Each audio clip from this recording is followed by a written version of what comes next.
لوگوں میں سب سے زیادہ اللہ کا محبوب وہ ہے جو مخلوق کے لیے زیادہ نافع ہے۔ حضرت سعید بن ابی بردہ اپنے باپ سے اور وہ اپنے دادا سے روایت کرتے ہیں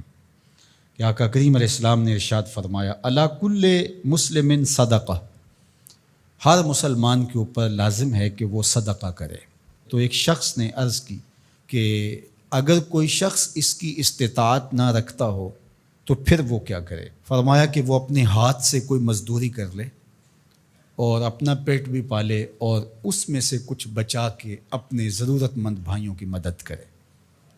جب حالات ایسے ہوں تو وہ کچھ مزدوری کر کے ان کے درد کا مداوع کرے۔ عرض کی حضور اگر کوئی یہ بھی نہ کر پاتا ہو تو آقا کریم نے ارشاد فرمایا وہ کسی مشکل میں پھنسے ہوئے شخص کی، کسی حاجت مند کی ضرورت کو عملاً پورا کر دے، کسی پھنسے ہوئے کو نکال دے، کسی ڈوبتے ہوئے کا ہاتھ پکڑ لے، کسی کا بوجھ اٹھا کے کمر پہ لاد کے منزل تک پہنچا دے، کسی دکھی کے کام آ جائے، تو وہ عملاً کسی پھنسے ہوئے مشکل میں مبتلا شخص کی مدد کر دے، اس کی اعانت کر دے، اس کی نصرت کر دے،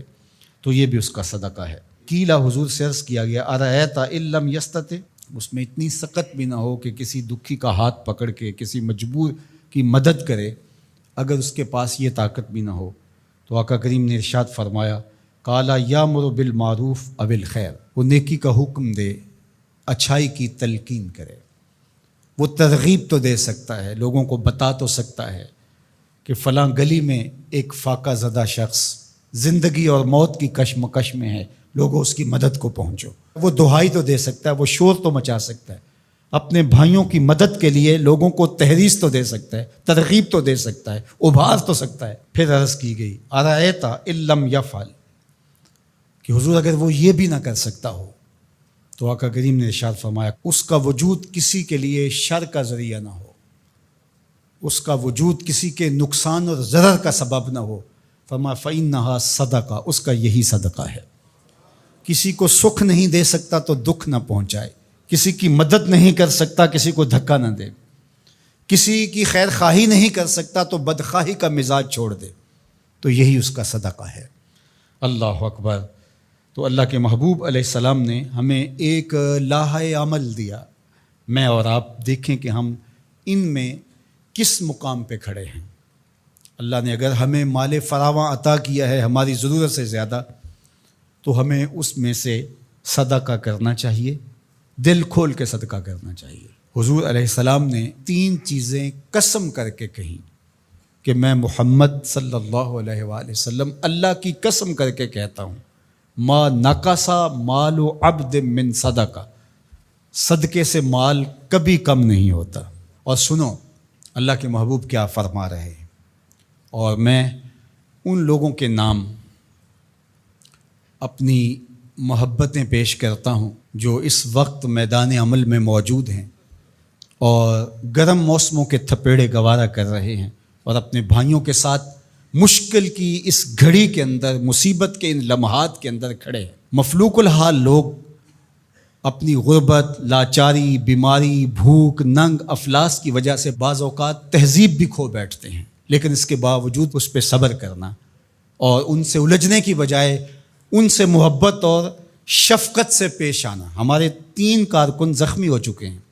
پتھراؤ کیا گیا مختلف جگہوں پہ، اور یہ پرسوں تو رینجر نے ہمارے دوستوں کو نکالا، لیکن اس پر تکلیف ضرور ہوئی، لیکن غصہ اس لیے نہیں ہے، خدا نہ کرے اس مشکل میں ہم پھنسے ہوں تو ہمارا روح سخن کیا ہو، پیچھے بچے بھوک سے مر رہے ہوں، پیاس سے تڑپ رہی ہوں بیٹیاں، تو انسان لڑنے کو آئے گا، انسان الجھ پڑے گا۔ تو دوستوں نے کہا کہ ٹھیک ہے، قریبی علاقوں کے اندر آپ یہ جو ٹرک وہاں آپ کے پاس موجود ہے بانٹ کے آ جائیں، سامان سے زیادہ جانیں اہم ہیں۔ تو میں سلام پیش کرتا ہوں اپنے ان ساتھیوں کو۔ انہوں نے کہا کہ ہم جو ان علاقوں کا وزٹ کر کے آئے ہیں جہاں ابھی تک کوئی مدد نہیں پہنچی اور 5-5 6-6 دن سے وہ لوگ بھوک میں تڑپ رہے ہیں، تو جو بھی ہوگا ہم مشکل سہ کر بھی ان تک پہنچنے کی کوشش کریں گے۔ اللہ ان کی حفاظت فرمائے، ان کی مدد فرمائے، ان کی نصرت فرمائے۔ اب سنیے حضور نے کیا ارشاد فرمایا، یہ میرے ان دوستوں تک جب میسج پہنچے گا تو ان کو بہت تسکین ہوگی۔ آقا کریم علیہ السلام نے ارشاد فرمایا کہ میں اس مسجد میں یعنی مدینہ المنورہ کی اس مسجد یعنی مسجد نبوی میں 1 مہینہ اعتکاف کروں، اس سے زیادہ محبوب رکھتا ہوں کسی مومن کی حاجت کو جا کے پورا کروں۔ 1 مہینہ مسجد نبوی میں اعتکاف کرنے سے زیادہ مجھے یہ پسند ہے، یہ زیادہ محبوب ہے، کسی دکھیے کے کام آ جاؤں، کسی مصیبت زدہ کے کام آ جاؤں۔ تو یہ وہ کام ہے کہ جو مجھے اور آپ کو کرنا چاہیے اور اپنی اپنی استطاعت کے مطابق آگے بڑھنا چاہیے۔ جو لوگ فیلڈ میں موجود ہیں، جو لوگ یہاں ان کے لیے کمک بھیج رہے ہیں، جو اپنے اموال سے اور اپنے کردار سے اس کام کے فروغ کا ذریعہ بن رہے ہیں، اللہ سب کو بہتر صلہ اور جزائے خیر عطا فرمائے۔ میں پنجاب، سندھ، بلوچستان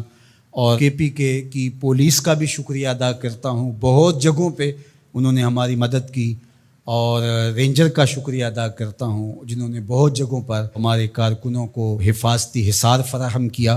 اور اس وقت بھی وہ ہمارے دوستوں کے ساتھ چل رہے ہیں۔ اللہ سب کو جزا دے، پاک فوج کو قدم قدم پہ خیر عطا فرمائے۔ مشکل کی اس گھڑی میں جو بھی ان مجبوروں کے ساتھ کھڑا ہے، اللہ اس کی مدد فرمائے۔